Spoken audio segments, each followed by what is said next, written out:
Cláudia Raia disse que tem 17 vibradores e que deu um para a filha de 12 anos. Por que masturbação é errado se não há um versículo direto, explícito na Bíblia, falando, por exemplo, não masturbarás? E no caso de um homem casado, uma pessoa casada, se ela se masturba pensando no cônjuge, é errado? Sim, é errado. E por quê? Vamos falar sobre isso. E os brinquedinhos?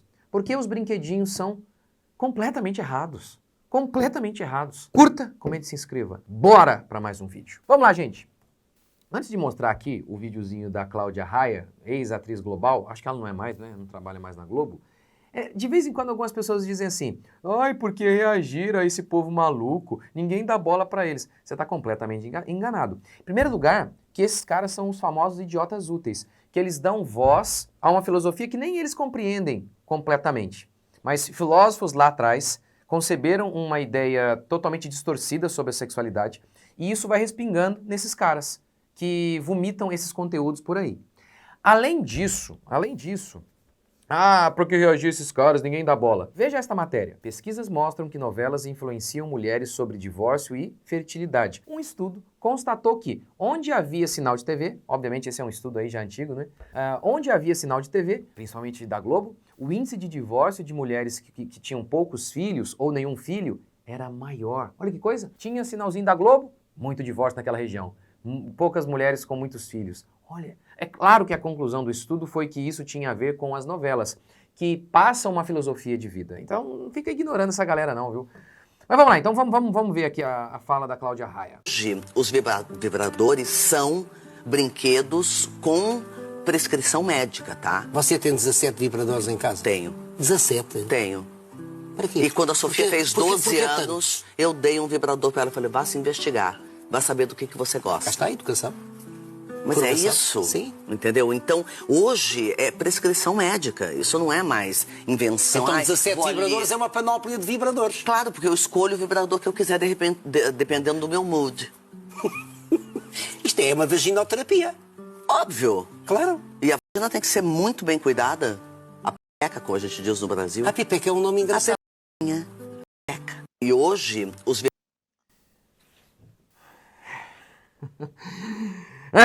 Vamos lá. Primeira coisa para falar aqui. Vou falar já sobre masturbação, sobre os brinquedinhos, mas o ar científico para estimular a perversão.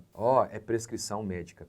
É engraçado que hoje todo tipo de aberração é justificada em nome da ciência. Isso tem uma explicação. A partir do iluminismo, foi se desenvolvendo uma nova epistemologia e chegamos ao ponto em que a ciência se tornou a fonte última de autoridade. Ela é inerrante e é por meio dela que julgamos toda a realidade. Questioná-la é sinônimo de ser retardado mental. Lembra da pandemia? Negacionista!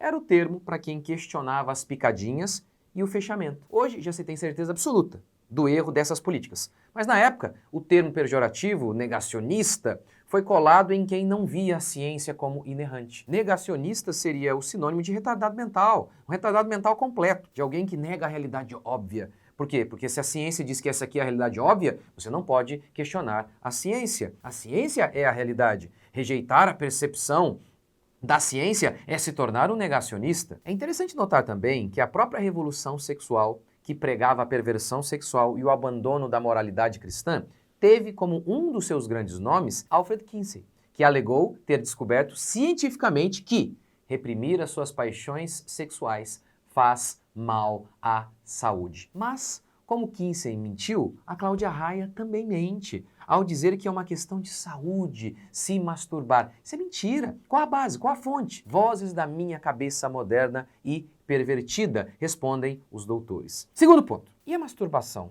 O que a Bíblia diz sobre isso? Nós não temos uma passagem explícita. Mesmo não tendo um versículo bíblico, nós sabemos que é errado. Por quê? Primeiro, tratemos da masturbação do solteiro. O primeiro ponto do porquê a masturbação é algo errado é pelo fato de que ela está associada ao pensamento. E a Bíblia proíbe a cobiça, os pensamentos impuros. Ora, ninguém se masturba pensando numa planta. E no caso do solteiro, ele sempre vai pensar em alguém que não é a sua esposa, seja uma pessoa solteira ou casada. E assim ele quebra o não cobiçarás. Mas pastor, e no caso de uma pessoa casada? Se ela se masturba pensando na esposa, por exemplo, é errado? Também. Ao falar sobre os deveres conjugais no casamento, Paulo diz que o corpo do homem não pertence a si. Do mesmo modo, o corpo da mulher não pertence a ela. Ou seja, nosso corpo é de nosso cônjuge. O corpo pertence à sua esposa. Isso significa o seguinte: o seu prazer sexual é algo que foi feito para ser compartilhado com o seu cônjuge. Pertence a outro. Há vários prazeres no corpo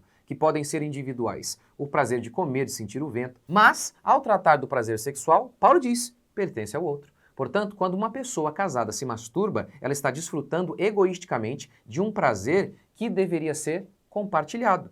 Quando você se alimenta, sozinho ali, isso não tira o prazer de sua esposa também se alimentar. Mas quando você se masturba sozinho ali, você tira o prazer de sua esposa. Afinal, você já está satisfeito e você não sente a necessidade de se satisfazer com a sua esposa e de satisfazer a sua esposa. Assim, rouba dela o que é dela por direito. Terceiro ponto. Os brinquedinhos. Por que os brinquedinhos sexuais são tão... É uma anomalia isso aí. É uma anomalia. Por que é tão errado? Olhe como por trás de cada ideia sempre tem uma filosofia. Por trás da ideia do brinquedinho, há uma filosofia anticristã e antinatural. Tudo começa com aquele infeliz, aquele demônio do Darwin. Para ele, nós somos resultados de forças cegas. Não fomos feitos por um Criador que nos criou com um propósito. Olha a implicação disso. Olha a implicação disso para a sexualidade. Se os nossos corpos não foram feitos com um propósito, fazemos o que quisermos com ele. Os órgãos sexuais, femininos e masculinos, eles não se encaixam perfeitamente? Como o acaso poderia ter nos feito tão assim encaixadinhos, tão perfeitamente encaixados? Jamais. Nossa natureza, meticulosamente ajustada, aponta para um Criador que nos fez com um propósito e fez os nossos corpos também com um propósito. Nós não percebemos isso até na linguajar dos ímpios, quando eles falam, por exemplo, sobre uma asa. É óbvio que a asa foi feita para um propósito. Ela foi feita para um propósito. Quando ela não funciona da maneira correta, dizemos que, olha, ela não está funcionando, porque há um propósito pelo qual ela foi feita. E no caso do sexo, o homem, o corpo do homem foi feito para o corpo da mulher e a mulher foi feita para o corpo do homem. Mas com Darwin, os corpos não têm mais propósito. Logo, eu faço o que eu quiser com ele, como, por exemplo, introduzir objetos e brinquedinhos nele. Outra concepção filosófica que levou os homens a acharem normal o uso de brinquedinhos é o materialismo, também, mais uma vez, corroborado pelo marvado do Darwin. Se Deus não nos fez, se nós somos frutos do acaso, nós somos também apenas matéria. Não existe Deus, não existe espírito, somos apenas matéria. Assim, espírito, consciência são coisas que não existem. Qual a implicação disso? O desejo também seria apenas algo material. Como explica Roger Scruton em seu livro Desejo Sexual? Para Freud e Kinsey, a excitação é um fenômeno localizado, um inchaço das glândulas, ou seja, é apenas uma questão física. O desejo é apenas uma questão de instinto, assim como os animais. Afinal, não somos todos animais? Logo, o desejo também é apenas uma questão física, animal e material. Já a perspectiva bíblica fala em uma só carne, o que denota uma ligação integral com o outro. Tem uma ligação física, mas o outro não é apenas físico, ele também é alma. De modo que a totalidade de sua pessoa é a união de seu corpo e também com a sua alma. Tanto que, quando alguém morre, o seu corpo está ali. Mas não dizemos o João está ali, e sim o corpo do João. Sendo assim, se você tem relação com o corpo de alguém que já se foi, nós chamamos isso de uma anomalia. Mas agora, se relacionar com uma parte da pessoa é uma anomalia, imagine então ter excitação com algo que nem é parte de uma pessoa, mas uma imitação barata de uma pessoa, um vibrador. Se uma mulher pegasse o pênis de alguém e mantivesse relação apenas com o pênis, diríamos que essa mulher está louca. Agora, com o pênis de borracha, então, aí, meu amigo, o nível de irracionalidade é absurdo. Isso é a despersonalização do sexo. É retirar a pessoa, o outro do sexo. Se o desejo é o desejo por uma pessoa em sua totalidade e que se materializa pelo encontro de corpos, pois ali no encontro dos corpos está a natureza do sexo. Logo, brinquedos eróticos não têm espaço. É como se a pessoa do fulano não me satisfaz, logo eu preciso de algo além. Ao falar de sexo, Paulo fala assim: o corpo do marido pertence à mulher. Paulo restringe o campo da excitação ao corpo, o corpo do outro. Mas qual é a ideia do vibrador? É a mesma ideia de tratar o cachorro como pet, como filho. Pessoas problemáticas não querem outras pessoas, mas elas continuam sentindo a necessidade de companhia e continuam sentindo a necessidade de relacionamento com pessoas. Então, como querem pessoas, ao mesmo tempo em que não querem os problemas das pessoas, as dificuldades dos relacionamentos, então elas pegam um cachorro que vem sem as dificuldades dos humanos e os humanizam, tratando-os como gente. Vibrador e todas essas babaquices são a mesma coisa. Pessoas problemáticas que não querem se entregar a uma outra pessoa. Então, adquirem uma imitação barata e fragmentada de alguém. Obviamente, tais indivíduos estão agindo contra a própria natureza. Os seus corpos pedem por outros corpos, porque se encaixam perfeitamente em outra pessoa e não num pedaço de borracha. Mas sempre que negamos a nossa natureza, criada por Deus, encontramos o quê?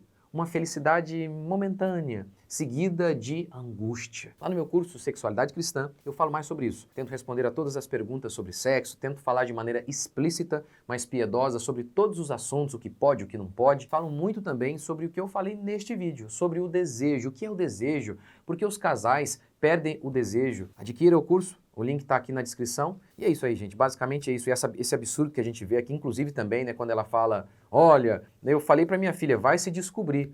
Isso parte da mesma perspectiva darwinista. O meu corpo não foi criado com um propósito. Logo, eu sou mulher? Não sou mulher. Eu tenho que me descobrir. Você não precisa se descobrir. Basta olhar para a sua natureza. O jeito que Deus te fez determina os seus desejos. Mas aí, deixe seu comentário aqui sobre este vídeo. E é isso aí. Valeu! Deus abençoe.